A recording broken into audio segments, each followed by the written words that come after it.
Hey, welcome back. On my way home, and it's really gloomy out, but at least it's not raining today. That's not what you're here to talk about. What we are here to talk about today is business. And it's no secret in my videos that Hubby and I are starting a food truck business. We are investing in ourselves and starting this business in hopes that it will grow enough to give us some extra and then even replace our income. And I am going to be completely transparent in saying that our business is not that far along. We are not even up and running yet. We don't have the food truck yet. So we're in the very baby stages of getting a business starting. But I'm a big picture person. And being a big picture person, I can see how much of a success this business can be. But what I can't always see are the small actionable steps that you can take while you're waiting for that vision to come true, in order to make that vision come true even. So I thought it'd be beneficial to have a very beginner's guide to how to start a business and the steps that we have taken up until this point and are still working on up to this point in order to get our business up and running. So let's dive right into those. First of all, you need to choose your business. Can't go anywhere without that, right? So you need to know what you're going to be selling or what service you're going to provide. What value does it bring? Think about all of those things. If you are at a loss, you know you want to own a business, but you are at a loss of how to even go about learning what skills would be, what would be valuable in the marketplace in your area. Just think about what you already enjoy doing. I really enjoy gardening. It's a skill that can be marketed. I haven't to this point and don't really plan to, but it is a skill that can be marketed.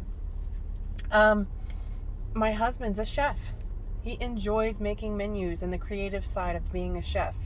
So it was his dream to build a food truck, and that's what we're doing. And I'm going to use our business as an example since it's what I know so far.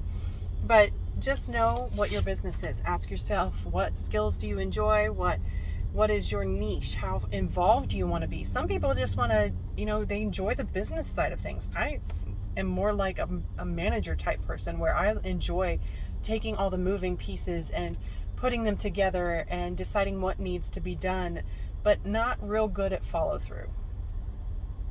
I just got to be real honest about that. I'm not great with consistency and follow through, because once the puzzle's put together for me, I lose interest pretty quickly. But there are people that are puzzle putter togethers instead of management type of people. So just know how involved you want to be from the get-go. Know what your exit strategy might be. So if you want to build this business until you make X amount of dollars, or you get an offer for somebody else to buy it, and I don't know. I mean, just have an exit plan in mind, or you're going to be stuck working at your business as an employee forever and ever. 2, form your brand at a very high level. So this isn't the online brand that we all know and love today, like, I am the brand of a content creator. This is more like, what is the name of your business? What is the aesthetic? What is the feel of your business? Is it more of like our food truck? Is it more of like an exotic pairing of unique ingredients, which is sort of what we're going for? Or is it, is your food truck more like a rock star theme? Or is it a carnival theme? Is it a deep fried food theme? There are tons of ways you can put things together. So if we're selling burgers, of course there's a million people out there selling burgers, but how do we do it differently? What is our feel? What is our uniqueness to our business, to our product?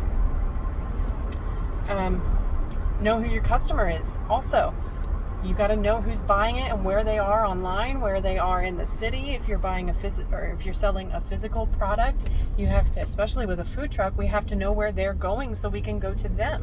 Where are they frequenting? Where are they going to be at lunchtime? Where are they going to be at dinner time when they want a nice juicy hot burger, right?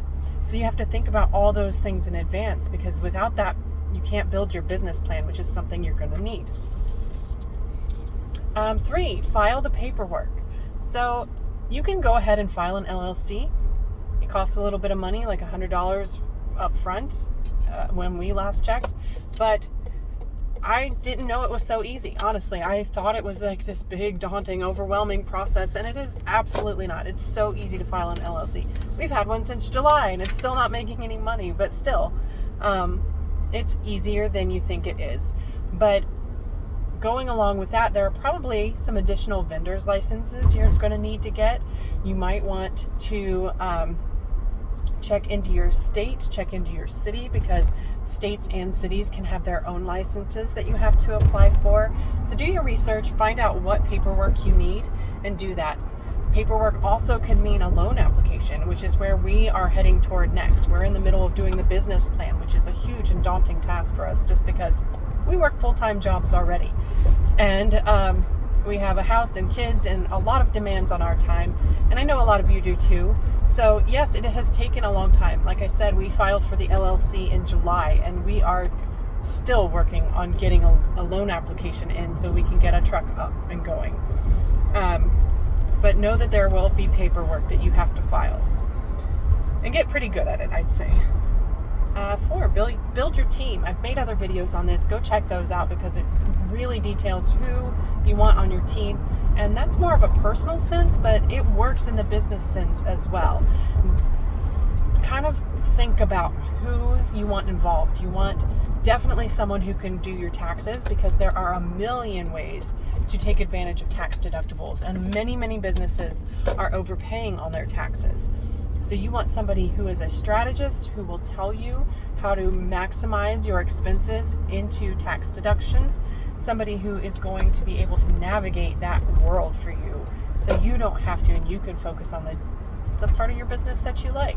Probably want a business attorney so you can work up contracts, so you can have them review contracts, so they can set up your business structure the right way for your goals that you have in mind.